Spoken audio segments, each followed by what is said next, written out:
ওয়াসিমা, ওয়াসিমা, আমি তোমাকে ভালোবাসি। যেদিন তোমাকে প্রথম দেখেছিলাম সেদিন থেকেই। যাক, এতদিনে শেষমেশ বলতে পারলেন। আমি তো ভাবলাম আপনি আর কোনোদিন বলেই উঠতে পারবেন না। তুমি ওয়াসিমা, তুমি পছন্দ করো না আমায়? অপছন্দই যদি করতাম তাহলে কি আপনার কথা শুনতে ফিরে আসতাম আবার? ওহ, বিশ্বাস করো ওয়াসিমা, আমি ভেবেছিলাম তুমি আর কখনো আমার সাথে কথাই বলবে না। ওয়াসিমা চলে গেল। দেখা হবে, প্রতি শনিবার দেখা হবে। এই কথাটা ভাবতেই সারা শরীরে একটা উত্তেজনা অনুভব করলাম। কিন্তু ঠিক সেই মুহূর্তে, যেই মাত্র পুকুর ঘাট থেকে বাড়ির পথে পা বাড়িয়েছি, হঠাৎ একটা শব্দে আমার বুকের ভিতরটা আতঙ্কে যেন একেবারে হিম হয়ে গেল। আমি শুনলাম আমার ঠিক পিছনে প্রায় 4-5 হাত দূরত্বে একটা ঘোড়া প্রচণ্ড জোরে ডেকে উঠল। কোন রকমে পিছনে ফিরে যা দেখলাম, তা জীবনে কখনো দেখতে পাবো বলে কল্পনাও করিনি। অল্প আলোতে আমি দেখলাম আমার থেকে মাত্র 5 হাতের দূরত্বে দাঁড়িয়ে রয়েছে সেই প্রকাণ্ড কালো ঘোড়াটা। আজকে ওর চোখ দুটো যেন আরো বেশি করে জ্বলছে। এক জায়গায় দাঁড়িয়ে স্থির দৃষ্টিতে তাকিয়ে আছে আমার দিকেই। ওহ, কি ভয়ঙ্কর সেই দৃষ্টি! কি একটা চাপা আক্রোশ ফুটে উঠছে ওই দৃষ্টিতে। সেই মুহূর্তে একবার হঠাৎ করে আমার মনে হলো, আচ্ছা, কোনো ঘোড়া কি কখনো মাংস খেতে পারে? মানুষের মাংস? কথাটা ভাবা মাত্রই পেটের ভিতরে পাকস্থলীটা আতঙ্কে কুঁচকে গেল। আমি আবার তাকালাম জন্তুটার দিকে। ওহ, কোনো জন্তু কি এভাবেও তাকাতে পারে মানুষের দিকে? কিন্তু না। ঠিক তখনই আমার নাজিম সাহেবের কথাগুলো মনে পড়ল।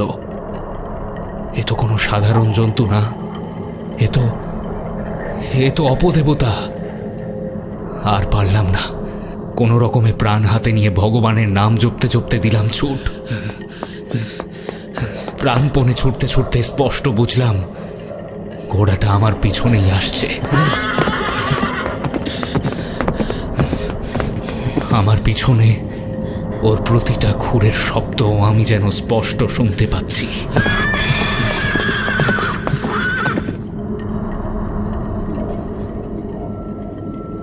বিভা ক্যাফেতে শুনছেন ত্রিজিৎ করের কাহিনী ওয়াইজিনের কালো ঘোড়া। আজ শুনছেন দ্বিতীয় পর্ব।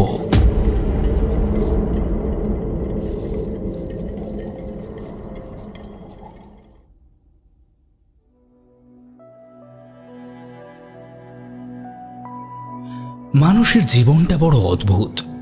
এই আনন্দ তো এই দুঃখ, এই স্বস্তি তো এই আতঙ্ক, এই আলো তো এই অন্ধকার। কোনো একটা নির্দিষ্ট বিন্দুতে জীবনটা যে চিরকালের মতো স্থির হয়ে থেকে যাবে এমন কোনো উপায় নেই। আর হয়তো এমন কোনো উপায় নেই বলেই মানুষের জীবনটা এত উপভোগ্য, এত রোমহর্ষক, এত আনপ্রেডিক্টেবল। যাই হোক, সেই দিনের ঘটনার পর থেকে দেখতে দেখতে আজ প্রায় আরো 1 মাস কেটে গিয়েছে, এবং এই 1 মাসে ঘটে গিয়েছে আরো অদ্ভুত সব ঘটনা। এই যেমন এই 1 মাসে আমি আর ওয়াসিমা আরো অনেকটা কাছাকাছি চলে এসেছি। একে অপরকে মনের কথা বলেছি এবং শেষমেশ আত্মসমর্পণ করেছি একে অপরের কাছে। এখন অবশ্য শুধু শনিবার নয়, প্রায় প্রতিদিনই লুকিয়ে চুরিয়ে সঙ্গোপনে দেখা হয়ে যায়, বা বলা ভালো দেখা করে ফেলি। আসলে জীবনে এতগুলো বছর পর প্রথম যখন কোনো মানুষকে ভালোবেসেছি, তখন তার থেকে আর দূরে থাকতে ইচ্ছে করে না। সর্বক্ষণ মনে হয় তার সাথে আষ্টে পৃষ্ঠে একসাথে থাকি। একদিন ওর বাড়িতে আমাদের সম্পর্কটা নিয়ে কথা বলতে যাওয়ার প্রস্তাবটা পারলাম। আমার কথা শুনেই ওয়াসিমার মুখের ভাব একেবারে পাল্টে গেল। খবরদার না অবিনাশদা, আমার আব্বাজান একবার এই সম্পর্কের কথা জানতে পারলে আমাকে পুরো কেটে ফেলবে। কেন কেটে ফেলবার কি আছে? ভালোই তো বেসেছি, খুন খারাপই তো আর করিনি। তুমি এই গ্রামে নতুন এসেছো অবিনাশদা, তুমি সবটা জানো না। এই গ্রামে অদ্ভুত সব নিয়ম আছে, অদ্ভুত সব রীতিনীতি, আর এখানকার মানুষজন কিন্তু মনে প্রাণে সেই সব নিয়মই মেনে চলে। আর কেউ যদি ভুল করেও তার অন্যথা করে। কথাটা শেষ না করেই থেমে গেল ওয়াসিমা। গ্রামবাসীদের নিয়ম নীতি অমান্য করার ফল কি হয়, শুধুমাত্র তার ভাবনাতেই ওর মুখটা ফ্যাকাশে হয়ে গেল। কি নিয়ম নীতি? আছে অবিনাশদা, আছে। তুমি বোধহয় জানো না, এই গ্রামে প্রেম করাও দণ্ডনীয় অপরাধ। অন্য ধর্মের কথা তো ছেড়েই দাও, এই গ্রামে নিজের ধর্মের ছেলেমেয়েরাও যদি প্রেম করে না, তাহলেও তাদেরকে কঠিন শাস্তি দেওয়া হয়, ভয়ঙ্কর কঠিন শাস্তি। শাস্তি? কিন্তু কেন? প্রেম করলে শাস্তি কেন? আমার প্রশ্নের উত্তরে ওয়াসিমা কিছুক্ষণ চুপচাপ আমার দিকে তাকিয়ে থাকলো। তারপর ফিসফিস করে আতঙ্কিত কণ্ঠে বলল, ওয়াইজিন, ওয়াইজিনের নাম শুনেছ তুমি? ওয়াইজিন এই গায়ের সবচেয়ে ভয়ঙ্কর অপদেবতা। এখানকার মানুষ তাকে মৃত্যুর চেয়েও বেশি ভয় পায়। কিন্তু এই ওয়াইজিনের সাথে প্রেম করার কি সম্পর্ক? অত কিছু আমিও জানি না অবিনাশদা, তবে যেটুখানি শুনেছি, এই গ্রামে কেউ যদি প্রেম করে তাহলে ওয়াইজিন নাকি ভীষণ রুষ্ট হন, আর একবার ওয়াইজিন রেগে গেলে। ওয়াইজিন রেগে গেলে কি হয় সেটা জানার প্রবল ইচ্ছা থাকলেও আমি দেখলাম ওয়াসিমা মুহূর্তের মধ্যে প্রসঙ্গটা পাল্টে ফেলল। তারপর বলল, আমার আব্বাজানের নাম হয়তো তুমি শুনে থাকবে, ইকবাল খাতুন। এই গ্রামের পঞ্চায়েত প্রধান এবং মসজিদের প্রধান মৌলবীও। তিনি আমাদের সম্পর্ক। এক মিনিট, তুমি ইকবাল সাহেবের মেয়ে? কথাটা এতদিন বলনি কেন? তাহলে তো আর চিন্তার কোনো কারণই নেই। যতদূর শুনেছি উনি তো সাক্ষাৎ ভগবান। গায়ের মানুষদের এত সাহায্য করেন, গ্রামের ছেলে মেয়েদের পড়াশোনার জন্য স্কুল করে দেন। ওনার মতো মানুষ আমাদের সম্পর্কের কথা জানতে পারলে খুব খুশি হবেন ওয়াসিমা। আমার কথা শুনে ওয়াসিমা একটা মৃদু ব্যঙ্গাত্মক হাসি হাসল। তারপর বলল, জানতাম আমার আব্বাজান সম্পর্কে তোমার এমনই একটা ধারণা থাকবে। যাই হোক, আমার আব্বাজানকে গায়ের লোকজনের থেকে আমি অনেক বেশি চিনি অবিনাশদা। কি জানো তো, দিনের আলোয় না কখনো কখনো একটা মানুষকে সম্পূর্ণ চেনা যায় না। মাঝে মাঝে রাতের অন্ধকারেও তার মুখোমুখি দাঁড়াতে হয়, তবে না বোঝা যায় সে মানুষটা কেমন। মানে কি বলছোটা কি? আমি তো কিছুই বুঝতে পারছি না। বুঝবে, খুব শীঘ্রই বুঝবে। আজ আসি।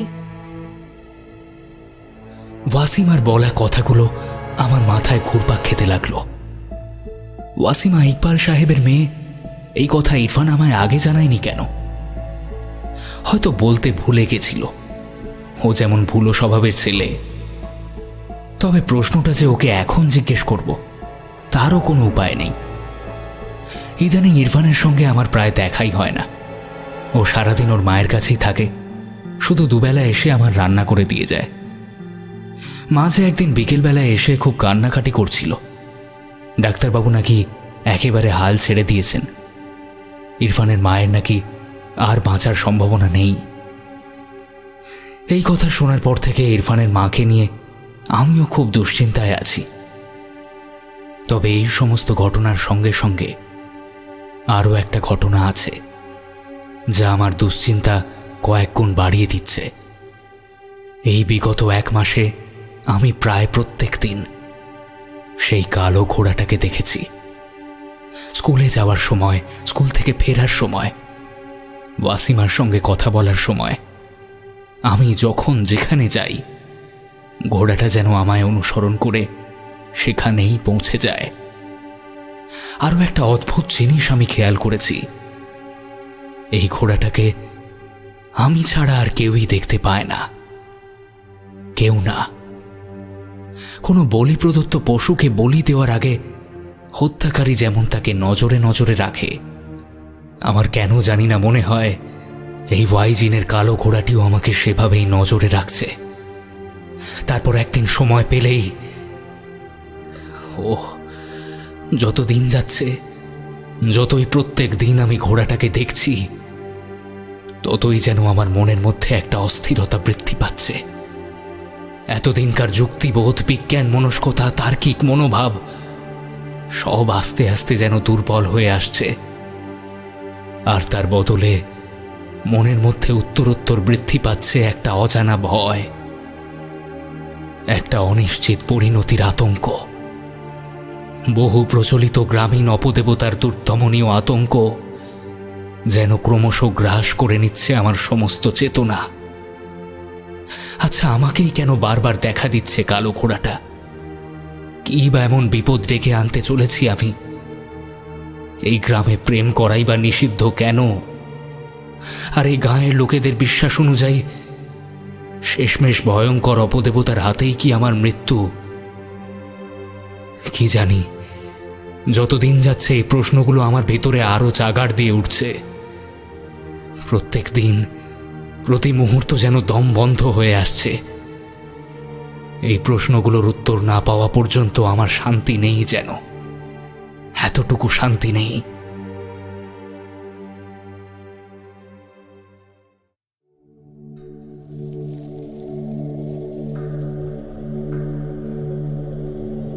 একটা দিগন্ত বিস্তৃত মাঠ, তার ঠিক মাঝখানে আমি আর ওয়াসিমা দাঁড়িয়ে গল্প করছিলাম। ওয়াসিমা হাসছিল, আমি কথা বলছিলাম। সূর্য প্রায় অস্ত যায় যায়। একটা অদ্ভুত ছায়া আর কুয়াশা ঘিরে রেখেছিল আমাদেরকে। একটা স্বপ্ন জগতে আমরা দাঁড়িয়েছিলাম যেন। হঠাৎ ওয়াসিমা আমায় বলল, আচ্ছা অবিনাশদা, তুমি সবাইকে এত বিশ্বাস করো কেন? সব গল্পেই কিন্তু একটা মির্জাফর থাকে। আমি অবাক হয়ে বললাম, মানে? ওয়াসিমা হেসে বলল, বুঝবে বুঝবে, ঠিক সময় বুঝবে। ঠিক সেই মুহূর্তে ওই শব্দটা আবার আমরা শুনতে পেলাম। একটা ভয়ঙ্কর হাড় হিম করা ঘোড়ার ডাক। সেই ঘোড়ার ডাক, কিন্তু ঘোড়াটা কোথায়? ঘোড়াটাকে বেশি খুঁজতে হলো না। আবছায়া কুয়াশা পেরিয়ে জন্তুটাকে ছুটে আসতে দেখলাম আমাদেরই দিকে। কালো কুচকুচে তার শরীর, চোখ দুটো আগুনের মতো জ্বলন্ত। প্রচন্ড খুরের শব্দ করে ও দৌড়ে আসছে আমাদেরই দিকে। আমরা পালাচ্ছি। আমি আর ওয়াসিমা ভয়ে আতঙ্কে দৌড়চ্ছি। চারদিক থেকে আওয়াজ আসছে, প্রচন্ড চিৎকার করছে যেন কারা। তারপর হঠাৎ ঝলসে উঠল একটা তলোয়ার। রক্ত, রক্ত, শুধুই রক্ত। চাঁদ ওঠেনি আজ। আজ অমাবস্যা।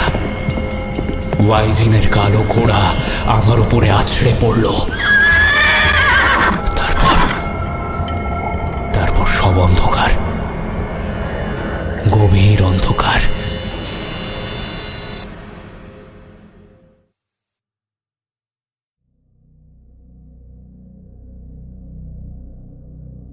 এই একই স্বপ্ন বিগত এক সপ্তাহে প্রত্যেক দিন দেখছেন? আগে হ্যাঁ, প্রতিদিনই, প্রত্যেক দিন দেখছি। আর যতবারই এই স্বপ্ন দেখছি ততবারই ঘুম ভাঙলে প্রচন্ড মাথা যন্ত্রণা করছে। শরীরের বিভিন্ন জায়গায় অদ্ভুত যন্ত্রণা অনুভব করছি। এসব থেকে মুক্তির কি উপায় বলুন তো? আমি সত্যি এই যন্ত্রণা আর নিতে পারছি না। আপনি তো চিন্তায় ফেলে দিলেন দেখছি অবিনাশ বাবু। আপনার সঙ্গে ওয়াসিমার এই সম্পর্কের কথাটা আর কে জানে? শুধু ইরফানই জানতো, আর আপনি আজকে সবটা জানলেন। আর কেউ জানে না। তবে ওয়াসিমা কাউকে জানিয়েছে কিনা কিছু আমি ঠিক জানি না। না না, ওয়াসিমাকে আমি যতদূর চিনি ও এতটা বোকামে নয়। ও কাউকে জানায়নি, এবং আপনার আর ওয়াসিমার সম্পর্কের কথা কারুর না জানাই মঙ্গল। কেন আপনিও এই কথা বলছেন কেন? আরে আমরা তো ভালোবেসেছি, এতে দোষ কোথায়? অবিনাশ বাবু, সবকিছু যুক্তি বুদ্ধি দিয়ে বিচার করলে হয় না সব সময়। মাঝে মাঝে বাস্তবটাকেও মাথায় রাখতে হয়। আপনি বোধহয় জানেন না এই গ্রামে মানুষ কতটা কুসংস্কার প্রবণ। তাদের ধ্যান ধারণা রীতিনীতির বিপক্ষে গেলে যে কি হতে পারে তার কোনো ধারণাই আপনার নেই। এমনকি দাঙ্গা লেগে যাওয়াও অসম্ভব কিছু নয়। কিন্তু নাজিমবাবু, আমার পক্ষে ওয়াসিমাকে ভুলে যাওয়া সত্যিই অসম্ভব। আপনি বুঝতে পারছেন না। আমার কথা শুনে নাজিম সাহেব চুপ করে কিছুক্ষণ আমার দিকে তাকিয়ে থাকলেন। ওনার চোখে মুখে একটা অস্বাভাবিক রূঢ়তা ফুটে উঠল, যা আমি এর আগে কখনো লক্ষ্য করিনি। কিছুক্ষণ পর উনি বললেন, যা ভালো বোঝেন করুন, তবে আপনি যে পথে এগোচ্ছেন তার ফল খুব একটা ভালো হবে না বলেই আমার বিশ্বাস। আপনি শুধু আপনার জন্য বিপদ ডেকে আনছেন না, সমস্ত গ্রামবাসীর জন্যই বিপদ ডেকে আনছেন। যাই হোক, আপনি ওয়াইজিনের পুরো কাহিনীটা শুনতে চেয়েছিলেন না? হ্যাঁ, চেয়েছিলাম তো। আমি কাল রাতে সৈয়দ সাহেবকে ফোন করে সবটা বলেছি। মানে, আপনি ওই কালো ঘোড়াটাকে সর্বত্র দেখতে পাচ্ছেন, এই এতটা পর্যন্ত বলেছি, আর কিছু বলিনি। উনি প্রথমটা তো আপনার সঙ্গে দেখা করতেই চাইছিলেন না, শেষমেশ অনেকবার করে বলায় রাজি হলেন। সৈয়দ সাহেব আমাদের স্কুলের ইতিহাস শিক্ষক ছিলেন। এই নসিবগঞ্জের ইতিহাস নিয়ে ওনার অগাধ জ্ঞান। আশা করি আপনি আপনার সব প্রশ্নের উত্তর ওনার কাছে পাবেন। উনি আজ বিকেলে আপনাকে দেখা করতে যেতে বলেছেন। আচ্ছা, ঠিক আছে, আজ বিকেলেই তাহলে আমি যাব ওনার সাথে দেখা করতে। এখন উঠলাম তবে। এই বলে আমি চেয়ার থেকে উঠে পড়লাম। তারপর নাজিম সাহেবের কেবিন থেকে বেরিয়ে হাঁটা লাগালাম সপ্তম শ্রেণীর কক্ষের দিকে। মনে মনে একটা চাপা উত্তেজনা বোধ করলাম। একসময় নিজেই নিজেকে বোঝালাম, আর চিন্তা করে লাভ নেই, আজ বিকেলেই সব প্রশ্নের উত্তর পেয়ে যাব। ওয়াইজিন আর তার কালো ঘোড়ার পিছনে আসল কাহিনী জানা যাবে আজ বিকেলেই।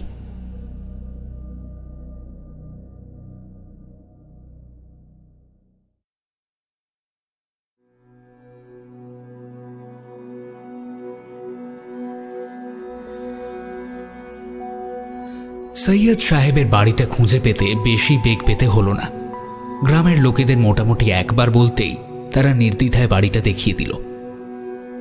ইরফানের মায়ের আজকে শরীরটা খারাপ ভীষণ রকমের, তাই ওকে আর এখানে আসার কথা বলিনি। ও দুপুরের খাবার দিয়েই ওর মায়ের কাছে চলে গেছে। সৈয়দ সাহেব এককালে নসিবগঞ্জ উচ্চ বিদ্যালয়ে ইতিহাসের শিক্ষক ছিলেন, তবে এ গাঁয়ে তার বহুল জনপ্রিয়তা সম্পূর্ণ অন্য একটি কারণে। সৈয়দ সাহেব নাকি ঝাড়ফুঁক করতে পারেন, জল টল পড়তে পারেন। রোগ হলে এই গ্রামের লোকজনকে মন্ত্রপুত তাবিজ টাবিজও দেন। এইসব কারণের জন্যই এই গ্রামের লোক সৈয়দ সাহেবকে এক ডাকে চেনে। যাই হোক, আমি যখন সৈয়দ সাহেবের বাড়ির সামনে পৌঁছলাম তখন বিকেল পড়ে এসেছে। আকাশে জমা হয়েছে রাশি রাশি কালো মেঘ। চারিদিকে একটা অদ্ভুত গুমোট নিস্তব্ধতা বিরাজমান। একটা বড় সড়ো ঝড় যে আসতে চলেছে তার আভাস যেন প্রকৃতি এখন থেকেই দিচ্ছে। সৈয়দ সাহেবের বাড়িটি দোতলা এবং ভগ্ন প্রায়। অধিকাংশ জায়গায় চটলা খসে গেছে। মসৃণ ঢালাই উঠে গিয়ে নির্লজ্জ ইটের সুরকি তার দন্ত আস্ফালন করেছে। এই বাড়ির যে বহুদিন মেরামতি হয়নি তা দেখলেই বোঝা যায়।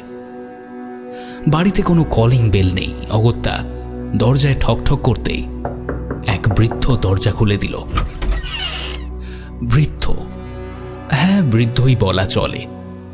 ভাঙাচোরা মুখ, অগোছালো চুল, পরনে কালো আলখাল্লা, গলায় বিভিন্ন রকমের মাদুলি এবং চোখে ভয়ঙ্কর তীক্ষ্ণ দৃষ্টি।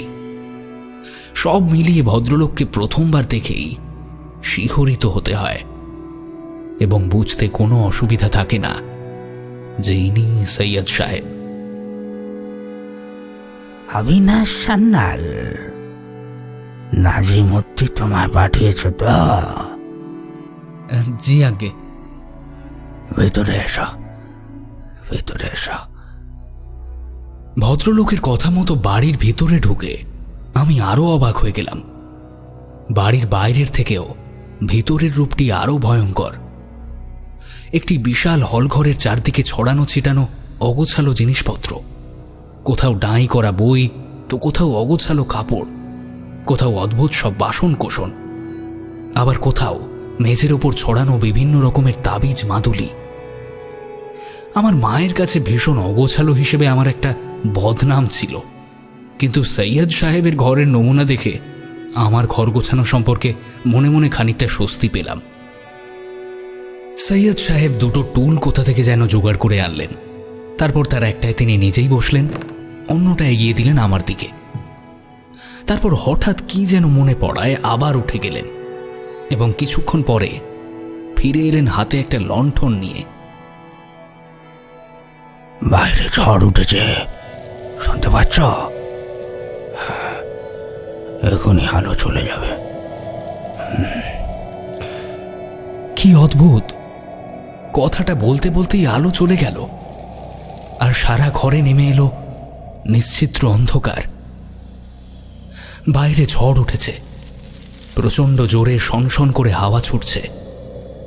মাঝে মাঝে ঘরের বন্ধ জানলাগুলো কেঁপে কেঁপে উঠে তার সাক্ষ্য দিচ্ছে। সৈয়দ সাহেব লণ্ঠনটা জ্বালালেন।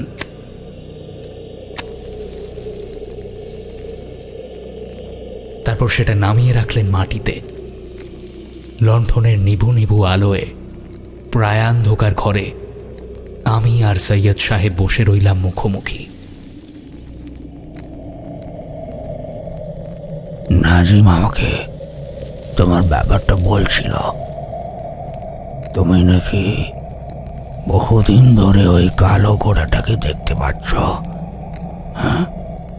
জি আগে, প্রায় 2 মাস ধরে। ভাইজিনের আসল কিস্সাটা শুনতে চাও? হ্যাঁ, মানে সেই কারণেই তো আপনার কাছে আসা। সৈয়দ সাহেব আমার কথায় কিছুক্ষণ নীরব হয়ে থাকলেন। আবছায়া আলো আর অন্ধকারে ওনার ভাঙাচোরা মুখটা যেন আরো ভয়ঙ্কর দেখাচ্ছিল। তারপর হঠাৎ করে আমার চোখের দিকে তাকিয়ে তিনি বলতে শুরু করলেন,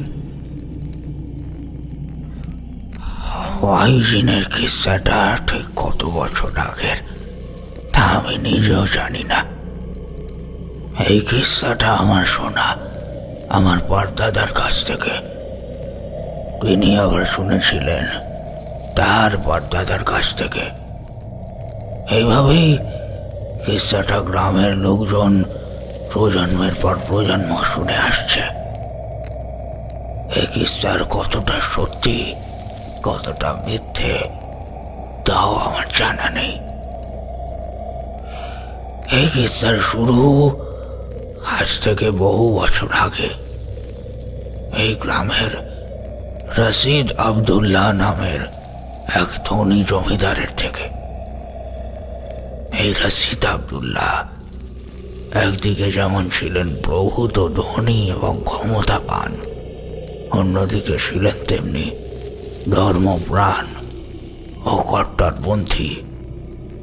তার আমলে গ্রামের মেয়েরা নাকি পথে ঘাটে বেড়াতে পর্যন্ত পারত না। পর্দা প্রথা ছিল ভয়ঙ্কর রকমের কঠিন এবং নারী স্বাধীনতা ছিল একটা ঘোরতর দুঃস্বপ্ন। মেয়েরা পর্দার আড়ালে আর বন্ধ ঘরেই উপকারী, রাস্তাঘাটে, শিক্ষাঙ্গনে অথবা কর্মক্ষেত্রে নারীরা বিপজ্জনক। এই ছিল মেয়েদের সম্বন্ধে রশিদ আব্দুল্লাহর মতামত।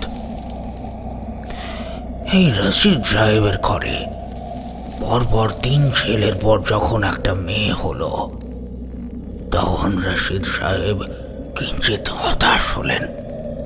বলাই বাহুল্য তিনি চতুর্থবারেও পুত্র সন্তানই আশা করছিলেন। যাই হোক, অনেক বিচার বিবেচনা করে মেয়েটির নাম রাখা হলো ভাইজিন। ছোটবেলা থেকেই ভাইজিন ছিল অসামান্য বুদ্ধিমতী। বয়স বাড়ার সঙ্গে সঙ্গে বুদ্ধির সাথে সাথে রূপেরও বিকাশ ঘটল চমকপ্রদভাবে। দেখতে দেখতে ওয়াইজিনের বয়স যখন 18-19-এ পৌঁছল, ততদিনে ওয়াইজিনকে দেখে যে কেউ রূপকথার রাজকুমারী ভাবতে বাধ্য। একদিকে যেমন রূপ, অন্যদিকে তেমনি গুণের বিকাশ। দাদাদের বই লুকিয়ে লুকিয়ে সে পড়েছে, বাবার চোখের আড়ালে সে একা একা শিখেছে অশ্বারোহণ, অস্ত্র চালনা। তার নিজের একটি তলোয়ারও ছিল, যা সে সবসময় সকলের থেকে লুকিয়ে রাখত। তার বাবা দাদাদের এক বেশে নারী বিদ্বেষী চিন্তা ভাবনার ওয়াইজিন ছিল যাকে বলে একেবারে পরিপন্থী। সে ছিল স্বাধীন চেতা, বিদগ্ধ সুন্দরী এবং শিক্ষিতা।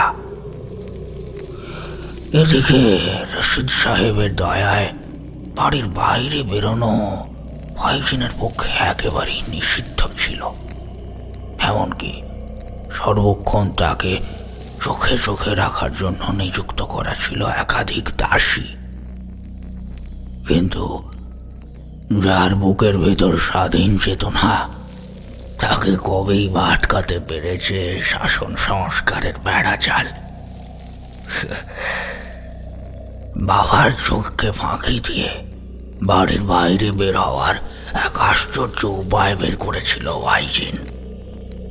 প্রতি অমাবস্যার রাতে এক দাসী তার ঘরে গিয়ে তার সঙ্গে পোশাক পরিবর্তন করে নিত।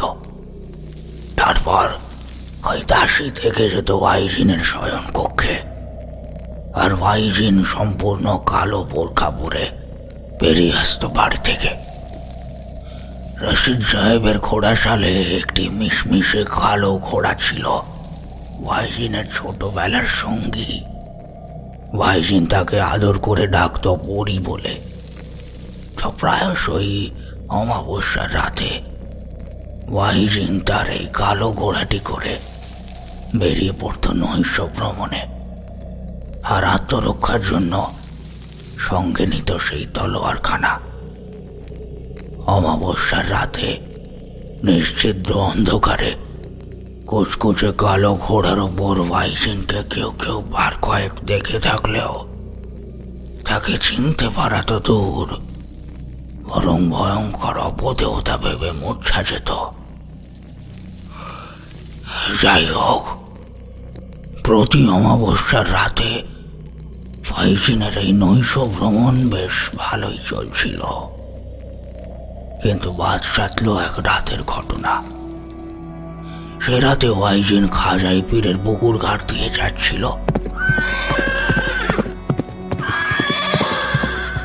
হঠাৎ শুনতে পেল পুকুর পাড়ে বসে কে যেন বাঁশি বাজাচ্ছে।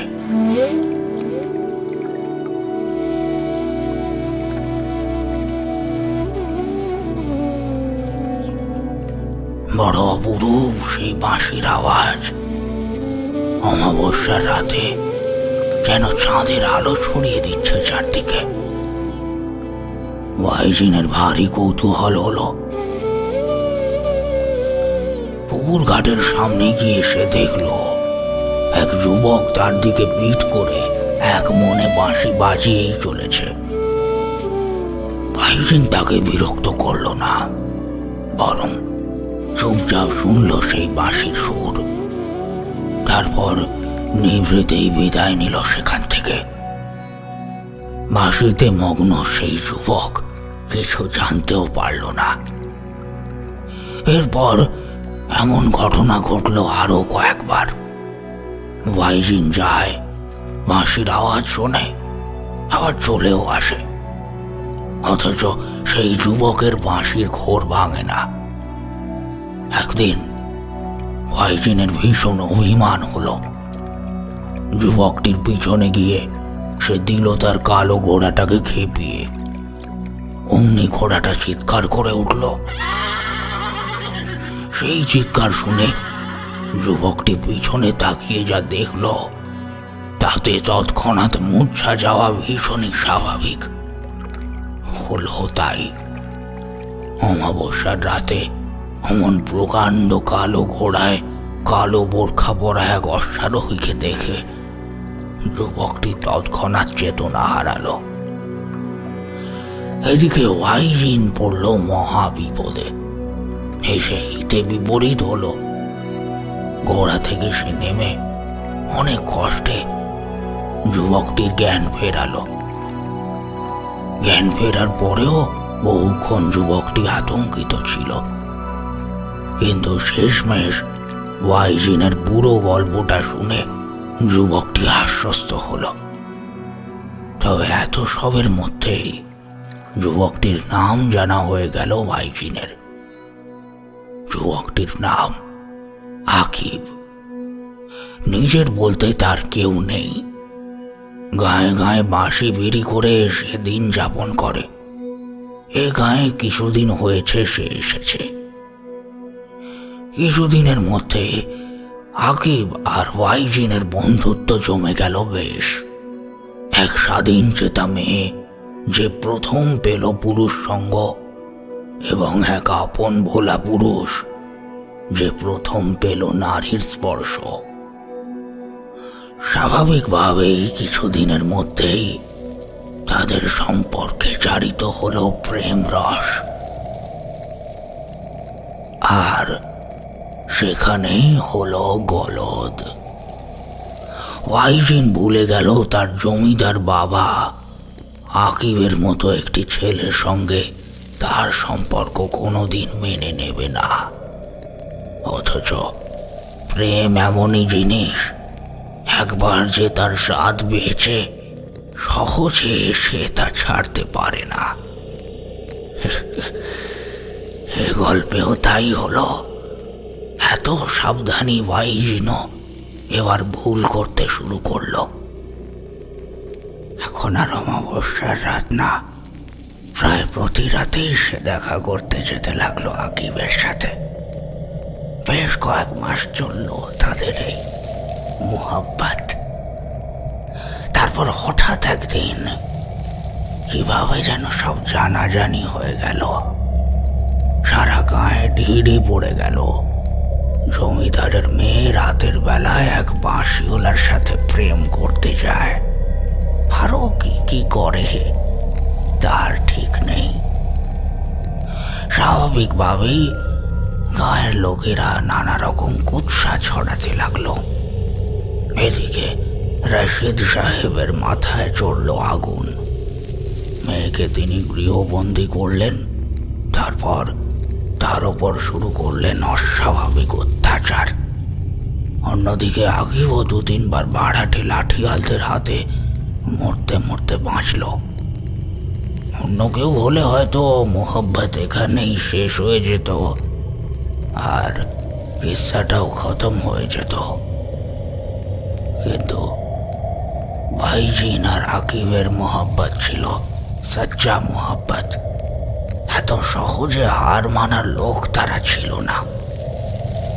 আকিব গোপনে এক বাসনওয়ালির মাধ্যমে চিঠি পাঠাতে লাগলো ভাইজিনকে। কি অদ্ভুত, সকলের চোখ এড়িয়ে সেই বাসনওয়ালি ঠিক পৌঁছে দিতে লাগলো সেই চিঠিপত্র। এরপর একদিন আকিব জানালো সে ওয়াইজিনকে নিয়ে এই গ্রাম থেকে পালাতে চায়। যথারীতি ওয়াইজিন সম্মতি জানালো। ঠিক হলো আগামী অমাবস্যাতেই তারা এই গ্রাম ছেড়ে পালাবে। যথারীতি দেখতে দেখতে অমাবস্যার দিন চলে এলো। সেই দিন শেষবারের মতো ভাইজিন তাদের কাছে তার স্বাধীনতা ভিক্ষা করল। ভাইজিনের ওপর অমানবিক অত্যাচারের সাক্ষী সেই দাসীরা যেতে দিল ভাইজিনকে। সেদিন ওই কালো বোরখা পরে কালো ঘোড়ায় সওয়ার হয়ে পুকুর ঘাটে এলো ভাইজিন। সেখানেই অপেক্ষা করছিল আকিব। দুজনে মিলে রওনা দিল অন্য গ্রামের দিকে। কিন্তু ভাইজিন আর আকিবের কপাল ছিল খারাপ। যে ভোজনশালায় আকিব খাবার খেত একমাত্র তাকেই আকিব এই পালাবার কথা জানিয়েছিল। এবং সেই ধোঁকাদারি করলো। টাকার লোভে সবটা গিয়ে জানিয়ে দিল রাশিদ সাহেবকে। যে মুহূর্তে তারা গ্রাম থেকে বের হতে যাবে, সেই মুহূর্তে হঠাৎ কোত্থেকে যেন তাদের ঘিরে ধরল একদল লোক। তাদের এক হাতে মশাল, অন্য হাতে অস্ত্র। তারপর লোকগুলোর পিছন থেকে বেরিয়ে এলো খোদ রাশিদ সাহেব। ভয়ঙ্কর নৃশংস একটা হাসি এসে তিনি বললেন, আরামজাদি, ভেবেছিলি আমার বংশের নামে গালি দিবি? অতই সহজ? অতই সহজ? আজ দেখ তোর কি হয়, আর তোর এই আশিকেরই বা কি হাল করি। ওই, ওই,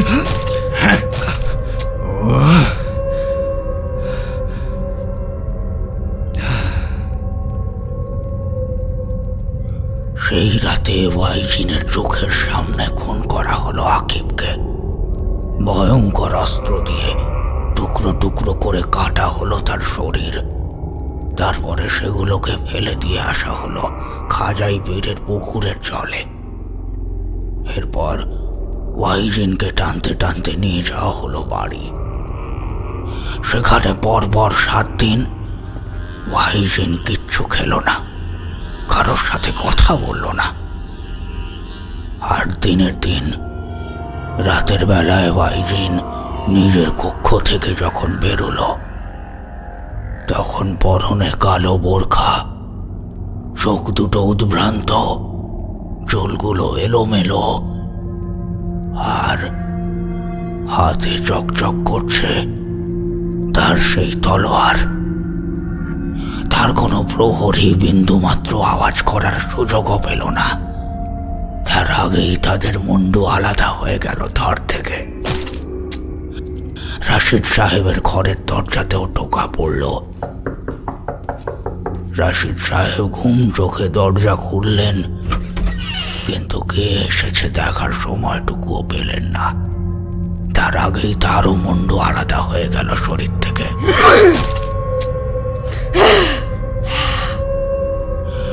সেই রাতে নিজের 3 দাদাকেও একইভাবে হত্যা করলো ওয়াইজিন। তারপর তার কালো ঘোড়া ছুটিয়ে বেরিয়ে গেল বাড়ি থেকে।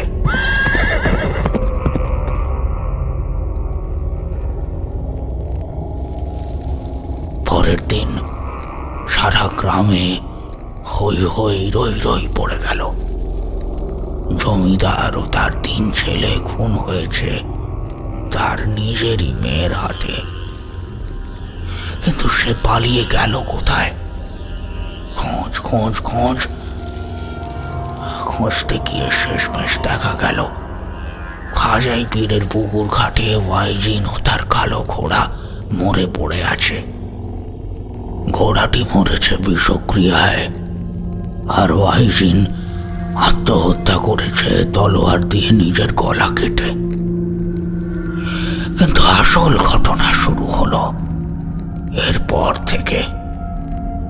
যে মেয়ে নিজের ভালোবাসার জন্য প্রাণ দিল, মৃত্যুর পরে সেই রূপ নিল এমন এক ভয়ঙ্কর অপদেবতার, যে দুচক্ষে ইশক মোহাব্বতকে ঘেন্না করে। ওয়াইজিনের অপদেবতা হয়ে উঠল সারা গাঁয়ের ত্রাস। সমস্ত গ্রামের মানুষের মুখে মুখে রটে গেল এই অপদেবতার ভয়াবহতার গল্প। যে কোনো নারী পুরুষ এই গ্রামে যেই প্রেমে পড়ে, অমনি ওয়াইজিনের প্রকাণ্ড কালো ঘোড়াটি তাদের দেখা দিতে শুরু করে। বিশেষ করে তাকে, যে সম্পর্কটা শুরু করে। ঘোড়াটি বিশাল আকৃতির, চোখ দুটো সর্বক্ষণ আগুনের মতো চলে, এবং সর্বোপরি ঘোড়াটি মাংসাশী। ওয়াইজিনের কালো ঘোড়াটি প্রেমিক যুগলের উপর নজর রাখতে থাকে। তারপর দেখতে দেখতে এমন এক অমাবস্যার রাত আসে, যখন স্বয়ং ওয়াইজিন তার শিকারে বের হয়। প্রেমিক প্রেমিকাদের ওপর এমনই তার আক্রোশ যে অমাবস্যার পরের দিন তার শরীরের একতলা মাংস পর্যন্ত খুঁজে পাওয়া যায় না। এইভাবে কত প্রেমিক প্রেমিকা যে এই গ্রাম থেকে সম্পূর্ণ নিশ্চিহ্ন হয়ে গেছে তার কোনো হিসেব নেই। শুধু তাই না, ওয়াইজিন যখন হত্যা করতে শুরু করে সেই রাতে তার থেকে বেশি নৃশংস আর কেউ হয় না। শুধু দুজনকে মেরে সে শান্ত হয় না, গ্রামের অনেকগুলো নিরীহ প্রাণ কেড়ে তাদের দেহকে খণ্ড খণ্ড করে পুকুরের জলে ভাসিয়ে দিয়ে তবে সে শান্তি পায়। আমার নিজের চোখে দেখা এই ঘটনা আজ থেকে প্রায় 50 বছর আগে। আমার বয়স তখন 15 কি 16।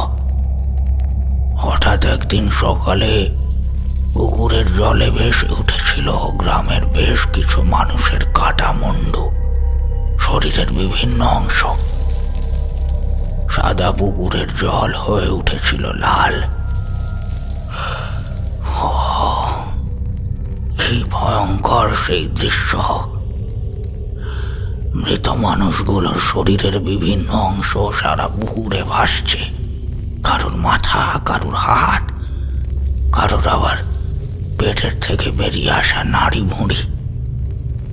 আর সেই দুজন প্রেমিক প্রেমিকা যাদের জন্য এই ঘটনাটা ঘটেছিল, তাদের শরীরের এক টুকরো মাংস আর খুঁজে পাওয়া যায়নি। এই গ্রামের লোকেরা বিশ্বাস করে কোনো প্রেমিক প্রেমিকাকে হত্যা করার পর নাকি ওয়াইজিন তার কালো ঘোড়াটিকে তাদের মাংসগুলো টুকরো টুকরো করে খাইয়ে দেয়। এই কারণেই এই গ্রামের লোকজন ওয়াইজিনকে সাক্ষাৎ শয়তানের চেয়েও বেশি ভয় পায়। তার কালো ঘোড়াটা দেখাটাকে অশুভ বলে মনে করে, আর ইশক করাকে গুনাহ বলে মনে করে। গুনাহ।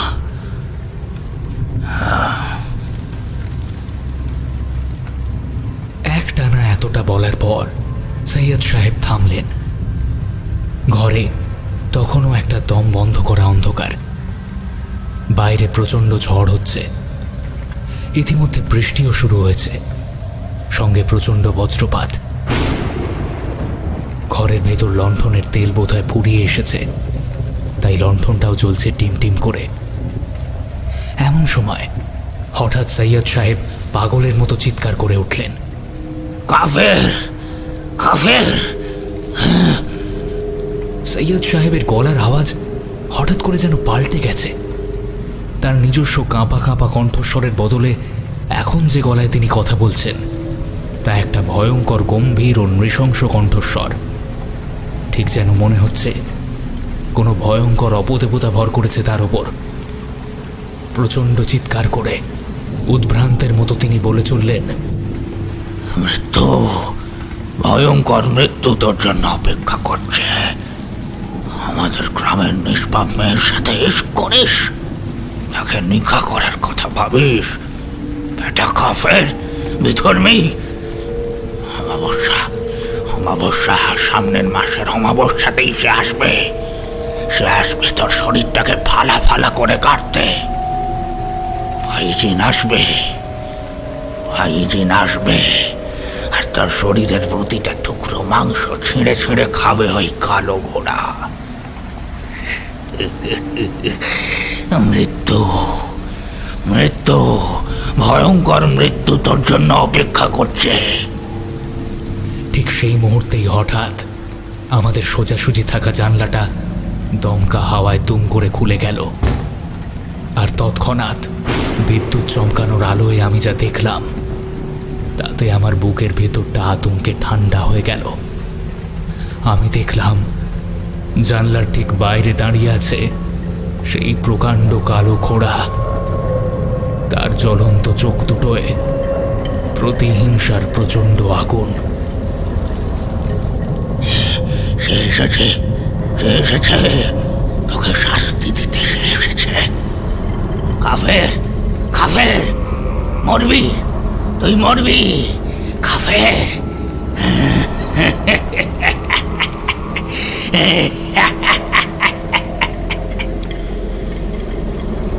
আমি আর এক মুহূর্ত ওখানে অপেক্ষা করলাম না। পাগলের মতো ছুটতে ছুটতে বেরিয়ে এলাম সৈয়দ সাহেবের বাড়ি থেকে। তারপর প্রায় উদ্ভ্রান্তের মতো ছুটতে শুরু করলাম নিজের বাড়ির দিকে। প্রচন্ড ঝড় হচ্ছে, তার মধ্যেই হচ্ছে প্রচন্ড বৃষ্টি ও বজ্রপাত। আমি ভিজে যাচ্ছি, ক্লান্ত হয়ে পড়ছি, কিন্তু দৌড়ানো থামাচ্ছি না। আমি পালাচ্ছি, আমি পালাচ্ছি, পাগলের মতো পালাচ্ছি। আর আমার পিছনে দৌড়তে দৌড়তে আসছে সেই ভয়ঙ্কর কালো ঘোড়া। এক একবারের বিদ্যুৎ চমকে তার প্রকাণ্ড কালো শরীরটা ঝলসে ঝলসে উঠছে। ও আসছে, আমার পিছনেই আসছে, আমাকে মারবার জন্য আমার পিছনেই। আমাকে বাঁচতে হবে, যেভাবেই হোক আমাকে বাঁচতে হবে। নিজের জন্য না হোক, ওয়াসিমার জন্য অন্তত আমাকে বাঁচতে হবেই, বাঁচতে হবেই।